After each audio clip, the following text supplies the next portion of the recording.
Alrighty. Well, today we're going to be covering a couple of important Impressionist paintings, and we're going to be starting off with Vincent van Gogh, 1889, oil on canvas, The Starry Night. This is located at the Museum of Modern Art in New York City, and it is 29 by 36 inches. It's not a huge painting, but it's absolutely stunning. Now, this is Van Gogh's probably most popular work, this and the sunflowers. And I want you to notice something about it just even before we get started. I want you to check it out. I want you to contemplate it.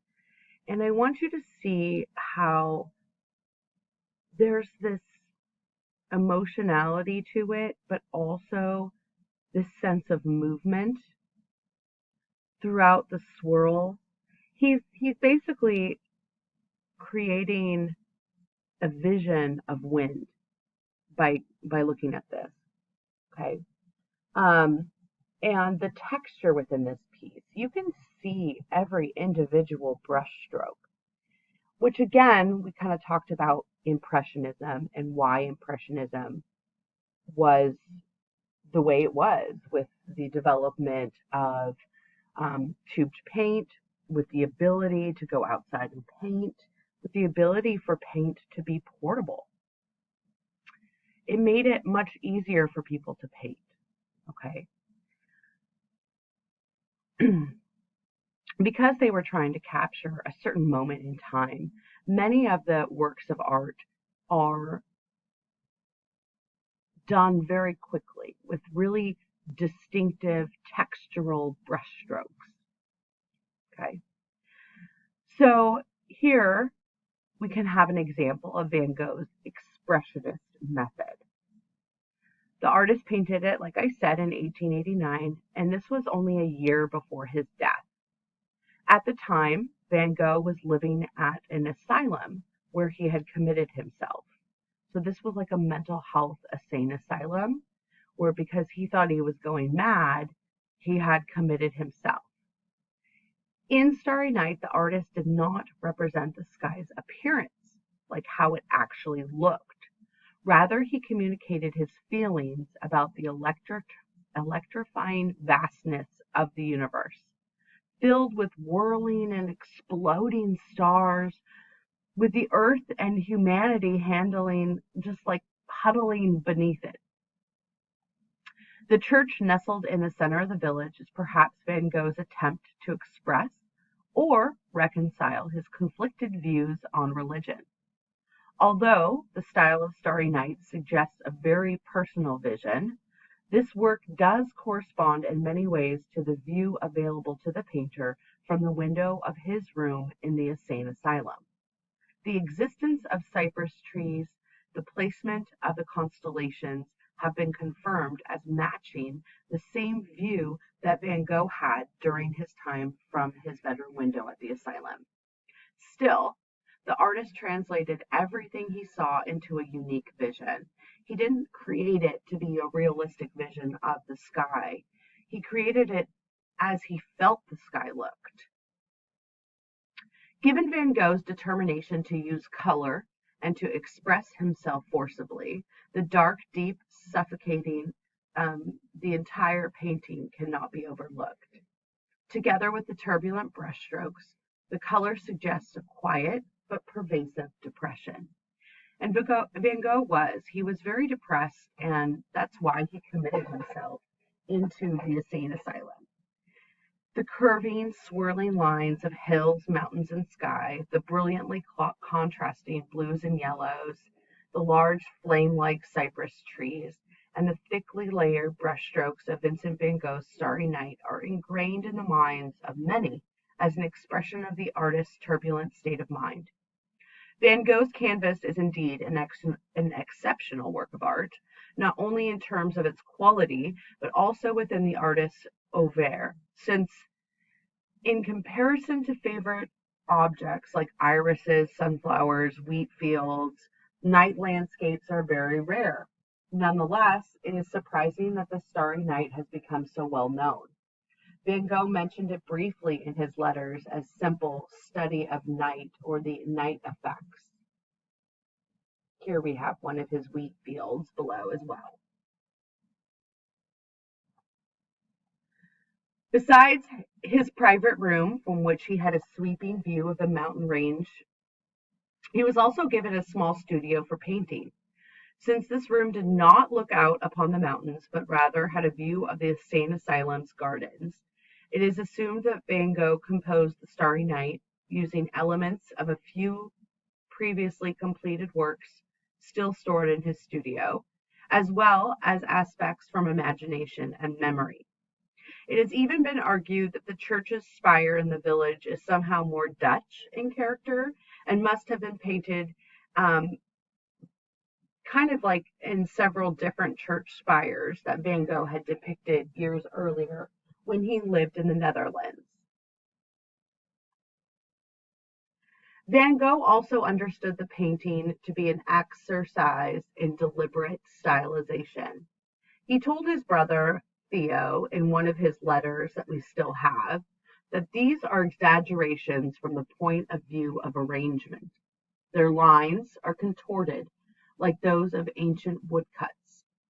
Similar to his friends Bernard and Gauguin, Van Gogh was experimenting with a style inspired in part by medieval woodcuts, with their thick outlines and simplified forms. Arguably, it is this rich mixture of invention, remembrance, and observation, combined with Van Gogh's use of simple forms, thick impasto, and boldly contrasting colors, that has made the work so compelling to subsequent generations of viewers, as well as to other artists. Inspiring and encouraging others is precisely what Van Gogh sought to achieve with his night scenes. When Starry Night over the Rhone was exhibited at the Salon of Independence, an important and influential venue for vanguard artists, that just means, different artists.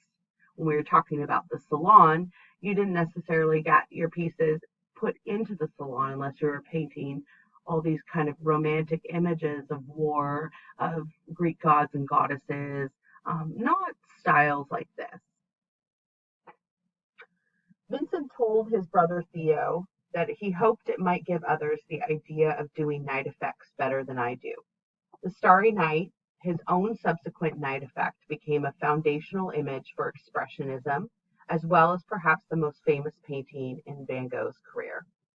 So, Starry Night is a beautiful piece that he was basically studying the night effects. He doesn't think he did it very well, but the way he put his feeling and emotion into the piece is what makes it so profound. Van Gogh was a very interesting fellow. He sold maybe one painting as in his entire career while he was alive. He wanted to be a painter, but people didn't appreciate his paintings nor his style in Paris at that time of his life. He started to be, I believe, a clergyman, and then he decided that wasn't what he was supposed to do, and he didn't start painting until his 20s. So it wasn't something that he did his whole life. He decided he wanted to do it later on in life. Van Gogh also is infamous for dealing with a lot of mental health issues. He was highly depressive. Some believe that he was also schizophrenic. And so there's lots of mental health arguments for Van Gogh and what ailments he had, so what problems he had. This is one of his early pieces. It's called The Potato Eaters. And so you can see his almost kind of realistic nature, but it still has this quality of a Van Gogh. He stylistically changed throughout his life, and that's kind of what I really want to show with these pieces, is that we might know him for his very impressionistic and expressionistic pieces, but he did start as a fine artist, kind of what other people were doing at the time. His pieces evolved, okay? So these are some of his more famous pieces. And we can see how his technique is definitely evolving through time. He does make things look a little bit more realistic, but has a different kind of spin to it. These are some of his portraits and self-portraits. I think one of his most infamous self-portraits is one he has a bandage over his ear. It is said that Van Gogh cut off the bottom part of his ear and sent it to his true love. Can you imagine getting a box of a part of an ear as a gift from a boy? Crazy. But what's interesting about Van Gogh is over time he was documented with a lot of mental health issues, as I said before. But as he was painting, and I want to go back to this piece, as he was painting, we can look at the progression of his work now, and we know from letters that he sent to his brother Theo that he would suck on the end of his paintbrushes in order to have them come to a fine tip. So he would just plop his paintbrushes into his mouth, and he would suck on the end of the paintbrush to make it come to a really pointed tip. Okay. Now, this is the 1800s. There was lead in paint, and so it is believed that over time, part of his madness comes from having lead poisoning, because over time of sucking on all these paintbrushes, he's literally ingesting lead. Some of the qualities of lead poisoning, besides basically going mad, is also that you see stars and the stars have halos around them. So all light kind of has expressive halos because of the way that the lead influences your vision. Okay. So there's a lot of people that say because of the progression of his work and his mental health state that it's evident that he gave himself lead poisoning, which also, because of his mental health issues, he committed suicide a year after this piece was created. And he actually shot himself and unfortunately didn't do a great job and therefore died of infection 3 or 4 days after he committed suicide. But he struggled his whole life with mental health, and he had some mental health issues, but then the lead poisoning exacerbated those and made those so much worse as he lived on.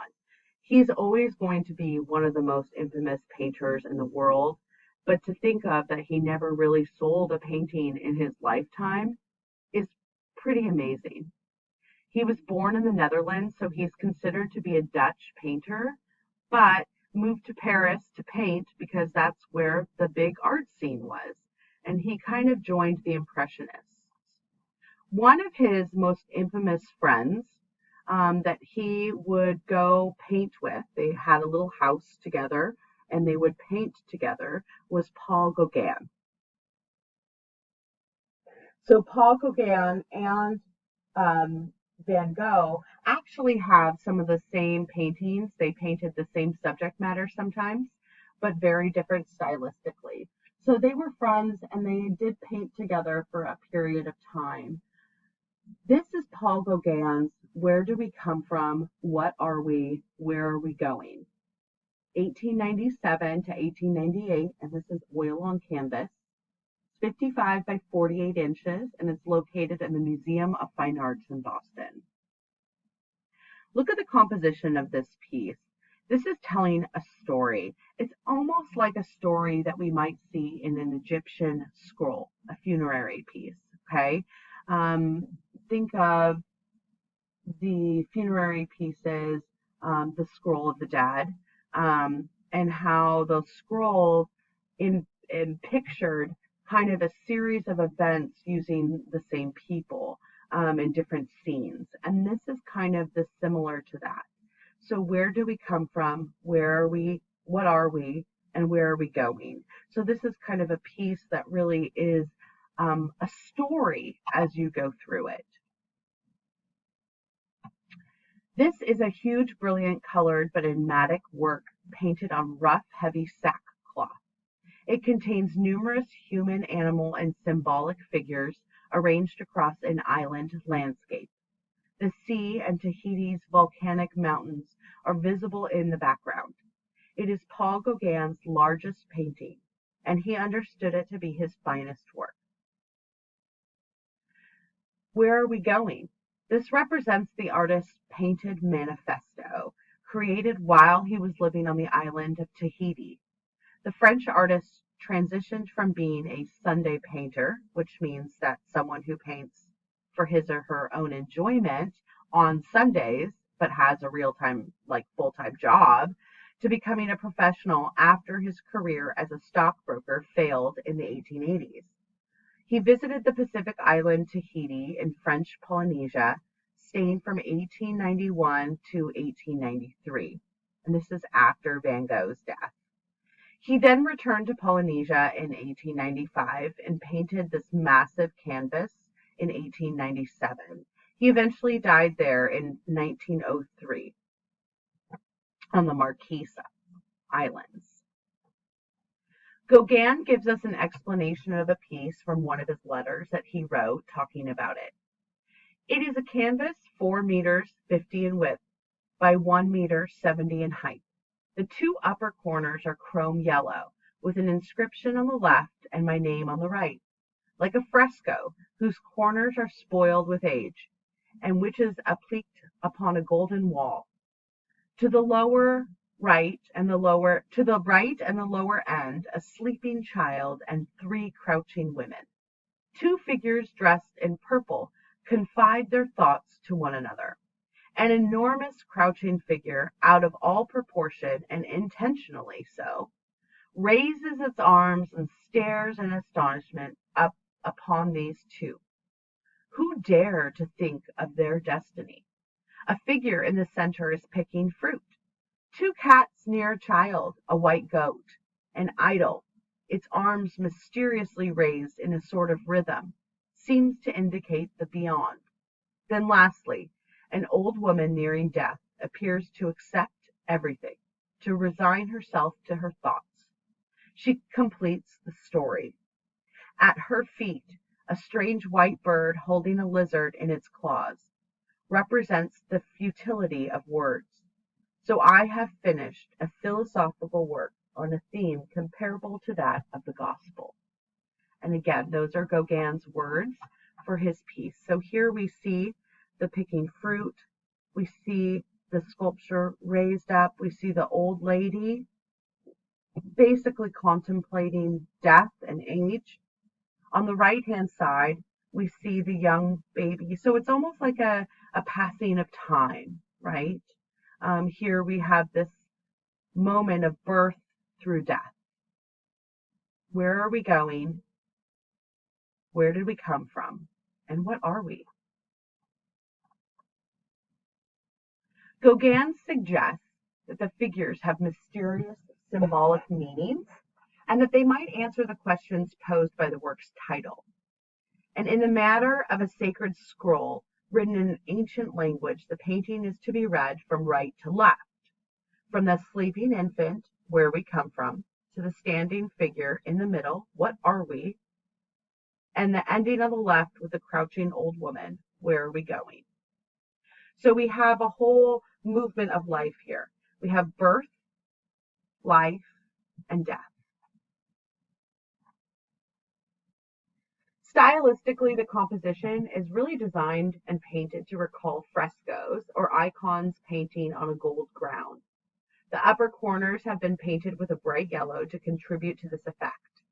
And the figures appear out of proportion to one another, deliberately so, as Gauguin wrote, as if they were floating in space rather than resting firmly upon the earth. So we can definitely see his influence here of frescoes, of medieval pieces with the gold backgrounds and the out of proportion characters. So here we have this kind of influence of medieval pieces on the stylistic nature of Gauguin. In the next video, we'll be covering Mary Cassatt.